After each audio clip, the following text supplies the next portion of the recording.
why you start with design research is so that you don't just build a better mousetrap, so to speak. You're always looking for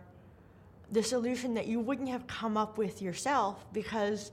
you're not making something for yourself. You're making something for the people who are going to use it. And the hardest thing, I think, in design is continually reminding yourself that you are not your user. And so spending some time with the people who will use that product or who, in some cases, are already using it. Understanding how it fits into their life and understanding their wider way of approaching a problem or a situation gives you some insights into how you can make something better. A big part of what my role was, at least at first on the project, was to go and get a sense of what it's like lived on the ground, so that even though we knew we would never really have a deep understanding of the cultural significance, the cultural setting in which our work would be used, to have some contact with it, some sort of lived experience of the users, the hospital workers, the healers, the patients, how people use mobile technology, what the role of the cell phone is in particularly KwaZulu-Natal, and then to use that to help drive some of the decisions that got made in terms of design opportunities, what was the best place in the process to reach people, and how to talk to people. Some of the hardest part for me was coming back and trying to answer the question of what did you see? Because there was so much, and it was so radically different from my own existence here in New York that I went through a little period of culture shock where I sort of wandered around the office. The most important things that I learned were,